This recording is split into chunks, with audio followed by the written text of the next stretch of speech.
नमस्कार, मैं हूं कृष्णा विहारी वाजपेयी, योगाचार्य, पीएचडी स्कॉलर। आज हम डायबिटीज विषय पर संपूर्ण बात करेंगे और इसके समाधान को खोजेंगे। आज के इस एपिसोड में जो बहुत गंभीर टॉपिक है, गंभीर मुद्दा है स्वास्थ्य के विषय में।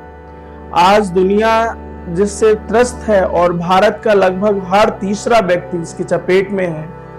ऐसे डायबिटीज और मधुमेह जिसे आप कहते हैं, तो आयुर्वेद में इसे मधुमेह के नाम से और इंग्लिश में इसे डायबिटीज के नाम से जाना जाता है। ये एक जीवन शैली से जुड़ा हुआ मुद्दा है। तो आज हम डायबिटीज के विषय में बात करेंगे। डायबिटीज क्या है, डायबिटीज कैसे होती है, उसके सिम्टम्स, लक्षण क्या हैं, उसके कारण क्या हैं और उससे यौगिक समाधान क्या हो सकता है। योग में क्या प्राणायाम करें, क्या मुद्राएं करें, क्या योग में आसन करें और किस तरह से दिनचर्या और ऋतुचर्या के साथ आहार, पोषण, इन सभी मुद्दों पर हम बात करेंगे एक एक करके। और आज आपको पूर्ण समाधान मिलेगा। अभी बहुत से वीडियो बन रहे हैं, बहुत सी चीजें आ रही हैं, नई नई चीजें आ रही हैं, लेकिन जब एविडेंस बेस्ड चीजें मिलेंगी आपको इस चैनल पे एविडेंस के साथ, और जितने भी, जैसे मैं आज ये कर रहा हूँ वीडियो, तो मैं इस पे शोध कर रहा हूँ, रिसर्च कर रहा हूँ। मैं पीएचडी स्कॉलर हूँ योग का और मैंने मास्टर किया है। 15 वर्षों तक मेरा इसमें अनुभव है। तो यहाँ पे जितने भी वीडियो मिलेंगे आपको जिस भी विषय में, वो अनुभवी प्रशिक्षकों के साथ, शिक्षकों के साथ, डॉक्टर्स के साथ, और आपको उसके समाधान मिलेंगे। तो बहुत ज्यादा बात न करते हुए आज हम अपने टॉपिक पे आते हैं, जो कि डायबिटीज है। डायबिटीज एक ऐसी बीमारी है जो कि दूसरी बीमारियों को भी लेके आते हैं। इसको जननी कहते हैं बीमारियों की। तो ये ऐसी समस्या है जो जीवन शैली से जुड़ी हुई है। अब डायबिटीज क्यों होता है? डायबिटीज दो प्रकार से होता है। एक तो डायबिटीज होने का जो मेन कारण है आज, वो है स्ट्रेस, तनाव।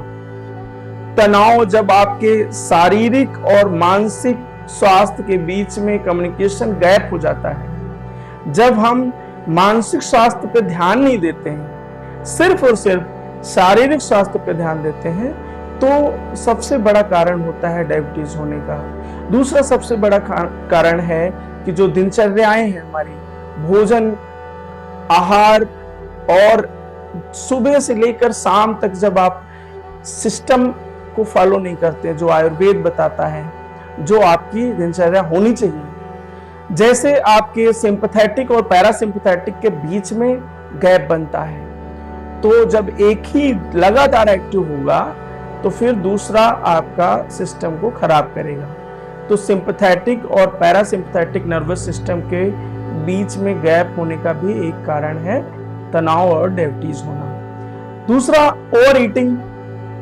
ओवर ईटिंग आज के डेट में बहुत बड़ी समस्या हो गई है, क्योंकि हमारा जो दिन भर का वर्क है तो वो ज्यादातर मानसिक है, शारीरिक वर्क बहुत कम है, और जिस कारण से हम जो भी खाते हैं वो ज्यादा ही हो जाता है। तो ये ओवर ईटिंग भी बड़ी समस्या है। आहार जैसा होना चाहिए वैसा नहीं है। आज काफी मिलावटी, पैकेट बंद और रखा हुआ आहार होता है। जबकि आहार के विषय में हम अभी बात करेंगे तो आपको बताएंगे कि आहार कैसा होना चाहिए। तो ये सब कारण मिले जुले हैं। एक पैनक्रियाज जो होता है, पैनक्रियाज जिसे आग्नेयाशय हिंदी में कहते हैं, तो आग्नेयाशय में शोथ हो जाने के कारण, उसमें स्वेलिंग हो जाने के कारण, या उसके वर्क ना करने के कारण भी जो है इंसुलिन नहीं प्रोड्यूस हो पाती और शरीर में डायबिटीज की समस्या हो जाती है, और शर्करा बढ़ जाता है रक्त में, और जिस कारण से वो मूत्र मार्ग से भी बाहर आता है और डायबिटीज की समस्या बढ़ जाती है। तो इस तरह से डायबिटीज क्या है और इसके क्या कारण हैं। अब डायबिटीज को, सिम्टम्स को कैसे पहचाने? वैसे तो आजकल बहुत आधुनिक मशीनें आ गई हैं, उनसे डायबिटीज आप मेजर कर सकते हो, लेकिन उसके फिर भी मैं कुछ सिम्टम्स बता देता हूँ। एक तो आपके चेहरे पे स्वेलिंग हो सकती है, आपकी आंखें हल्का पीली हो जाएंगी, आंखों में हल्की जलन हो सकती है, मोटापा बढ़ जाता है, आपको थकान बहुत जल्दी जल्दी होने लगेगा और आपके पेट में समस्याएं, डाइजेस्टिव सिस्टम की जुड़ी समस्याएं भी हो जाती हैं। तो इस तरह से ये सिम्टम्स हैं डायबिटीज के। अब आते हैं डायबिटीज के कारण लक्षण आपने जान लिए, डायबिटीज क्या है ये जान लिया, तो अब हम इसके समाधान की तरफ आगे बढ़ेंगे। जरूरी है कि जब तक हम इनके समाधान न खोज लें तब तक डायबिटीज के होने और ना होने और इस वीडियो का कोई बड़ा फायदा नहीं है। तो आइए चलते हैं इसके यौगिक समाधान की तरफ। देखिए, मेडिकल साइंस अपने आधार पे इंसुलिन दे सकती है, आपको थोड़ा कंट्रोल करने की दवाइयां दे सकती है, लेकिन मेडिकल साइंस और आपकी दिनचर्या, जब तक आप दोनों को एक साथ नहीं जोड़ेंगे, जब तक आप योग आयुर्वेद को नहीं जोड़ेंगे, तब तक ये डायबिटीज पूरी तरह से कंट्रोल होने वाली नहीं है। तो आज अगर एक तरह की डायबिटीज तो क्योर भी हो सकती है, लेकिन दूसरे तरह की कंट्रोल होती है। तो आइए हम जानते हैं यौगिक समाधान के विषय में। हमारे आयुर्वेद में कहा गया है कि आहार शुद्धो सत्व शुद्धो सत्व शुद्धो ध्रुव स्मृति लंबे सर्वग्रंथि नाम विप्रो मोक्षा।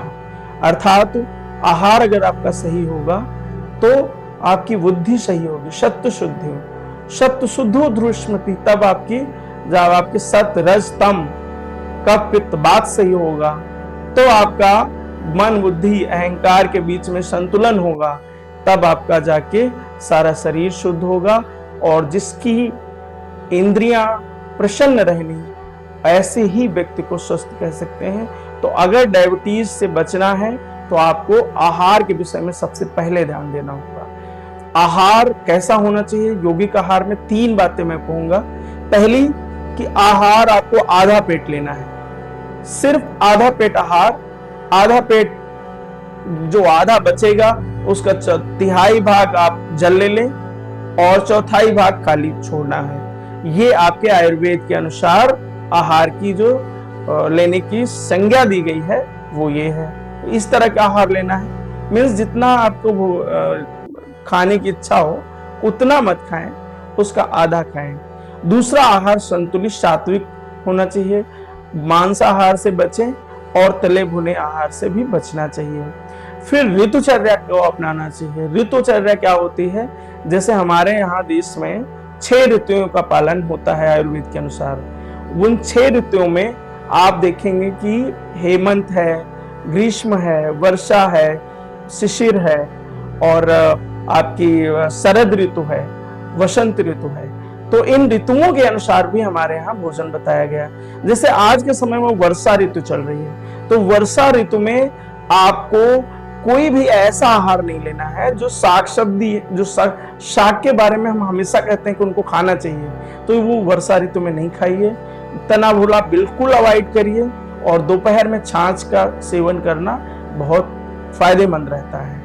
अब डायबिटीज में कुछ आहारों को मैं और शामिल कर लूंगा, जैसे कि आप जामुन ले सकते हैं, करेले का जूस ले सकते हैं और मखाने का सेवन कर सकते हैं। ये सब ऐसे आहार हैं जो कम खाने पर भी आपका पेट अच्छे से भर देंगे और आपके अंदर पोषण हो जाएगा। आहार लेने का 3 ही जो मेजर कारण होते हैं, एक वृद्धि, दूसरा पोषण और तीसरा जो मेंटेनेंस है शरीर का, वो होना चाहिए। आहार के बाद आ जाते हैं दिनचर्या आपकी कैसी होनी चाहिए डायबिटीज में।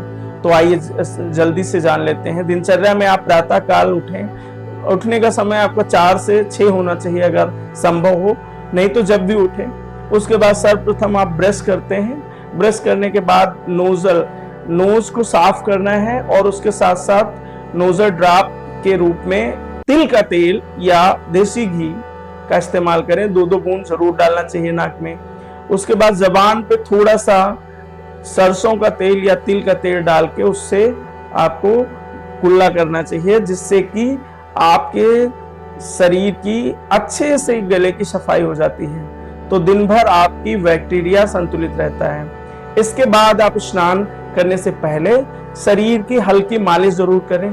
मालिश करने से क्या होता है, आपके पूरे शरीर की मांसपेशियों की एक तरह से रिपेयरिंग हो जाती है और फिर वो पुनर्जीवित होकर और तरोताजा होकर दिन भर के कार्य के लिए तैयार हो जाती हैं। स्नान करें और सुबह हमारे यहाँ जो आयुर्वेद में आहार की विधि बताई गई है वो 8 पहर में पहले 2 पहर में आपको आहार नहीं लेना है, लेकिन दूसरे पहर में आपको रस लेना है, और तीसरे पहर के पहले आपको आहार ले लेना जरूरी होता है। तो पहला पहर आपका, अगर आप 4:30 बजे उठते हैं तो 3 घंटे का पहला पहर होगा, तो 3 घंटे आप कुछ न खाएं और अगले 3 घंटे में आप कुछ न कुछ जरूर रस के रूप में लें, जैसे कि सेब का रस, मौसम्मी का रस, संतरे का रस, कोई भी रस ले सकते हैं, मिक्स वेजिटेबल का रस ले सकते हैं। तो इस तरह से आपको रस लेना है। उसके बाद हमारे यहाँ तीसरे पहर में बताया गया है कि भोजन जब आपकी अग्नि दीर्घ हो जाएगी तो उस समय आपको आहार लेना है, तो हल्का आहार लेना है, जिसे छाछ ले लो, आप चावल का माड़ और दही या छाछ मिलाकर ले सकते हैं, बहुत अच्छा आहार रहता है डायबिटीज के लिए। उसके बाद आप कुछ हल्का फुल्का खिचड़ी या भोजन ऐसा ले सकते हैं, दलिया की खिचड़ी ले सकते हैं वेजिटेबल मिला के। अंत में शाम को जब 4 से 6 का समय आता है, सूर्यास्त के पहले, उस समय आप भर पेट भोजन ले लें, जितना खाना है खा लें, और उसके बाद सूर्यास्त के 1 घंटे बाद के बाद कुछ नहीं खाना है।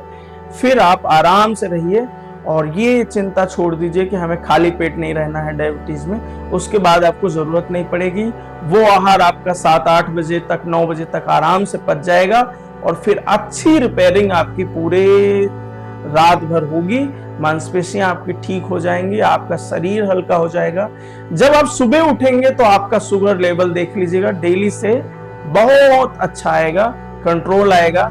तो ये हो गई आहार की बात। अब हम योग में आपकी बात करते हैं, योग और प्राणायाम, आसनों की, मुद्राओं की, वंद की। तो जल्दी से जान लेते हैं कि इसमें हम कौन कौन से आसन करने हैं। तो आसन, अगर कोई आपको बीमारी दूसरी है तो आप योग शिक्षक से सलाह पर ही करेंगे, लेकिन डायबिटीज के लिए हम इसमें बता रहे हैं।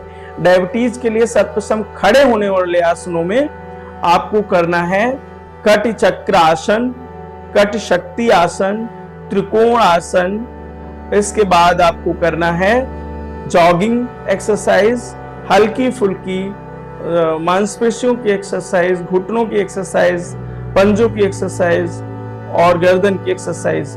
तो इस प्रकार से एक सूक्ष्म यौगिक व्यायाम करेंगे। और उसके बाद बैठने वाली एक्सरसाइज में आपको अर्धमर्शेंद्र आसन करना है, मंडूक आसन करना है, सिंह आसन करना है, अग्निशार करना है और उष्ट्रासन करना है, और सबसे लास्ट में गौमुख आसन करने के बाद सूक्ष्म उदर सांस करनी है, गहरी सांस पर सांस करनी है।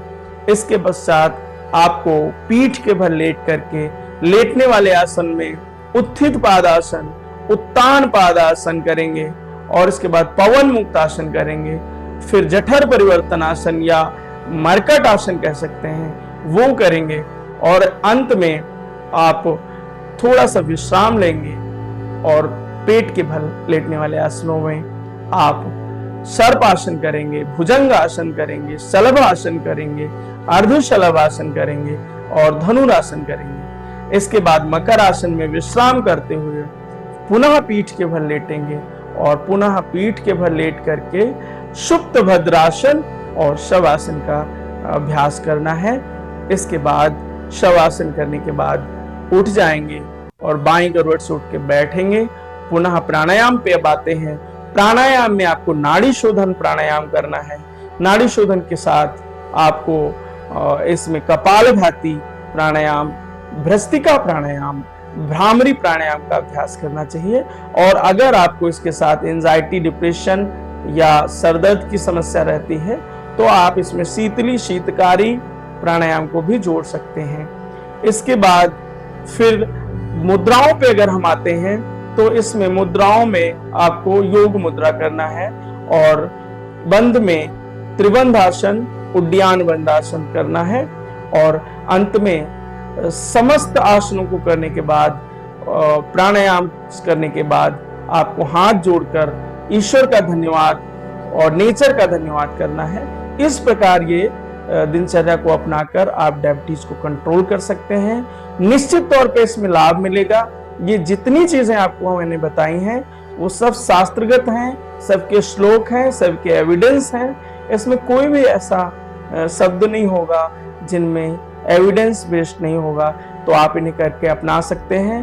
हमारी इस डिस्क्राइब वीडियो के साथ जो जो मैंने बताया है वो सभी आसनों का वीडियो आगे आप देखेंगे, तो इसको अंत तक देखेंगे तो आपको सारी चीजें मिल जाएंगी इसी वीडियो में। आपको कहीं अलग से देखने की जरूरत नहीं है। सारे आसन, सारी मुद्राएं, सारा प्राणायाम बंद, सब कुछ इसी पे मिलेगा।